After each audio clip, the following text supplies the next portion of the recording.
Costa Rica's Caribbean coast. Jungle, sun, surf, gorgeous beaches, some of them ranked the prettiest in the world, and much of it largely undeveloped, especially compared with the rest of the Caribbean. Here's an example. This is Cancun, and this is the coastline south of Puerto Viejo, just north of the Panama border. Until just a decade ago, these were dirt roads, but tourism and development have driven in fast. Boutique hotels, high-end supermarkets, and more tourists than ever before. We have a lot more people than we used to, and what this town used to be is no longer exists. And what it's brought is just, as we know worldwide, is gentrification and development. And this is likely just the beginning. The local municipal government is pushing to approve a regulatory plan for the region that many residents say would open it up to a wave of development from high-end resorts that would transform their lives and their home. If the plan is pushed through, they fear for the fate of the local environment, the reef, the pristine coastline, their community, and their future. ¿Cuál es su propósito?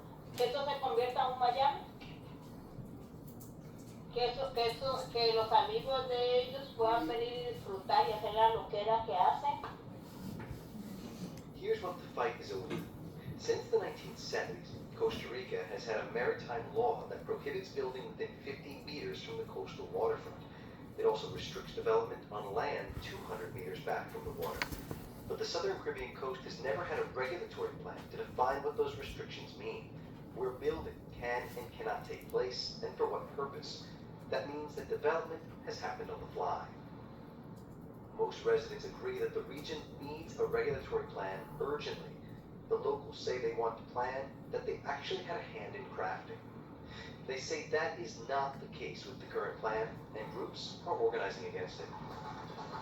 They held signature drives and protests.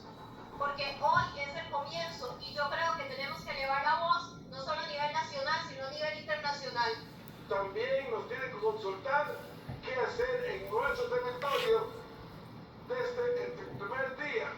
No venir después al final con un documento de 400 páginas para que lo estudiemos a ver qué nos parece. Eso no es así. La cosa no es así, señor alcalde. Lo respeto mucho, pero la cosa no es así. Este plan regulador hay que echarlo abajo y comenzar de nuevo.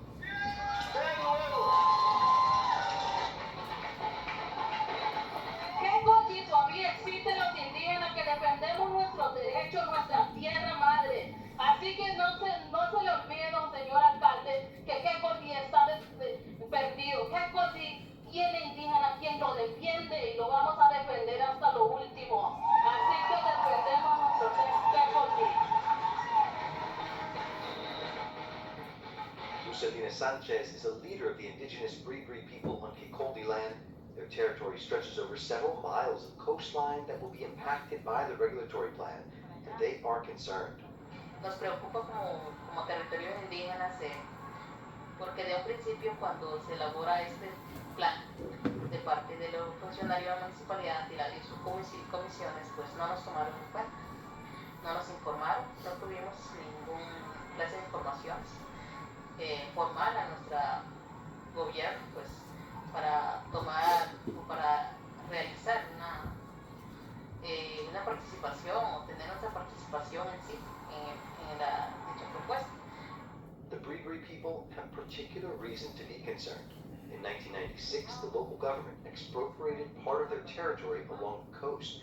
The indigenous community fought and won recognition, but it took more than 20 years. In 2019, the Supreme Court ruled that they had the legal right to the land because they were never consulted. But by then, their land was largely already occupied by others, and the state has not taken any steps to physically return it to them. Now, they have requested an injunction in the courts to stop this regulatory plan until their concerns are addressed. Their top concern? That they weren't consulted at all by the plan's authors. Propuesta, no nos tomaron en cuenta y no nos dieron información directamente como debe de ser.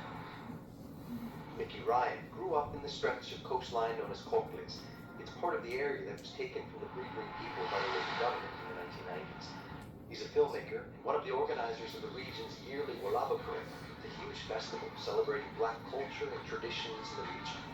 So the Caribbean culture of Costa Rica, the Caribbean part, because of the Jamaican and Afro-Caribbean immigrants that came here back in the 1800s, have formed and given its identity to the Atlantic part of Costa Rica. Mickey doesn't like many aspects of the plan. He too believes the plan was created without vital input from the community. But he says some regulation is better than nothing. Development is coming, like it or not. The plan regulador is necessary on the Old Harbor. We need a plan regulador because if not, all of this development, which is anyway going to still come, it's just going to hammer us stronger than we think. Here's the other thing. The local government has a trump card that has swayed the opinion of many locals. It says that if the plan isn't in place by next July, it will start to demolish properties within the restricted zone, 200 meters back from the ocean. Many people have something to lose: home, businesses, rental properties. They don't want to take the chance. This has happened before. But the con of not approving this plan regulador is that we're back to 12 years ago where they demolished certain places and hotels and even traditional houses. It's not like that it hasn't happened. They've come here and they've bulldozed down these places and there's all of a sudden hundreds of people don't have a job or don't have a place to live anymore. In other words, the local government is playing hardball to push this through, and not everyone is against it. Edwin Patterson is descended from one of the black families that founded the city of Puerto Viejo a century and a half ago. He runs one of the busiest restaurants in town, an institution that proudly celebrates the town's black ancestry. And mainly I think that some of the so-called development of electricity and roads, they're never built for the black community. They're built for tourist industry. They're never thinking as local people. Till today they don't have no plan for us. The only plan they have is to get rid of us. That's mathematics. Nevertheless, this plan, he says, is necessary, and it's about time. Right now, if you want to build a hotel, you don't have no restriction. So if you want to take your wastewater and just throw it in the street or in the ocean, you're free. Put your garbage in the street. With the zoning plan, the idea is that if you build an hotel, for an example, of more than 50 rooms or 25 rooms, just an example, you need to treat your water. If the plan is approved, Patterson's property and that of the longtime residents of Puerto Viejo won't be affected by the new zoning law. They have the titles to their properties, grandfathered in long before the maritime law was approved in the 1970s. Patterson says the new plan will put up guardrails and ensure more order in the region's ongoing development, which until now has been unregulated and haphazard. The zoning plan says if I am here and I am in a residential area for any reason I cannot build another business. I can remain here, I cannot build it.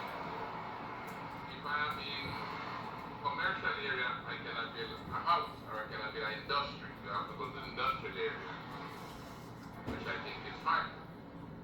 We're gonna have a spot for the fishermen, we're gonna have a spot for the bus station, okay. The plan is backed by the national government and the Environment Ministry, and the plan won't impact the environmental reserves already under protection, but many residents remain concerned. On a Sunday afternoon in mid-September, dozens of residents packed into the Puerto Viejo Community Hall to discuss the plan's implications for the community. Activists from a regional group presented and detailed the different planning zones that would be laid across the coastline.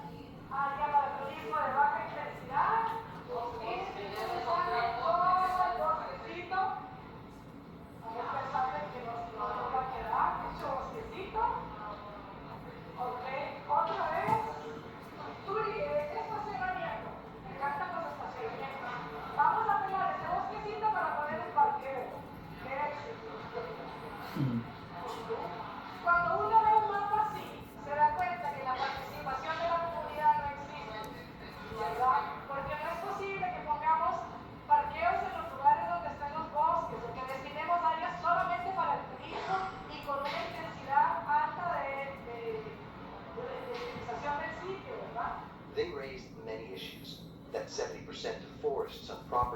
tourist zones could be cut down, that big companies bringing in private investment could receive tax exemptions, that the region does not have enough infrastructure, water, sewage, and electricity to handle the increased development. Many in the room were particularly concerned about the environmental impact. This is Playa Grande today, the largest stretch of unprotected, undeveloped coastline south of Puerto Viejo. And this is Playa Grande under the plan, slated for development in one of the tourist zones. Recuerden que todas estas áreas las podemos construir al 70%.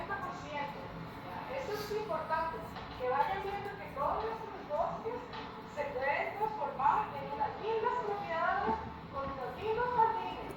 Si ese bosque desaparece, el estudio del patrimonio cultural subacuático que hay en esa zona también, porque está siendo protegido por eso, así como los corales son la contención de nuestro pueblo, los bosques son la contención de los corales y de los mares. ¿Qué somos nosotros y nuestros mares? Solo dejo eso porque yo lo voy a pelear a muerte, porque no puede ser. She is ready to fight, as are many in the community. But local activist Maritza Gomez says they are up against powerful interests and big money. ¿Por qué? Porque no hay una debida planificación. Por eso andan corriendo ahora. Andan corriendo porque hay muchos intereses y han vendido cosas que están como refugio. Y hay 4 nombres que no voy a mencionar de 4 grandes inversionistas que han estado vende que vende. But Maritza believes the community organizing can stop them. This is not the first development plan pushed in the region. Fueron 2 oponentes que tuvimos consecutivas en 2 tiempos diferentes. No me acuerdo si fue en el 2008, el primero fue no al petróleo, porque querían excavar en el mar, porque ellos juraban que había petróleo en el mar. Nos opusimos, ganamos, con la ayuda de los indígenas, ganamos esa lucha. Después, a los años, se les ocurrió montar una marina desde Red Point hasta donde queda el chino, el comisariato del chino. They successfully blocked both projects. Now, she says, groups have been trying to divide the black and indigenous communities. Hay un dicho en Costa Rica que dice que dividas y vencerás, pero yo también tengo un dicho que dice que no todo el que divide vence. Right now, there are more questions than answers, but the struggle here over the next year will determine the future of Costa Rica's southern Caribbean coast and whom that coast belongs to. And many are ready to fight. For The Real News, reporting from Costa Rica, I'm Michael Fox.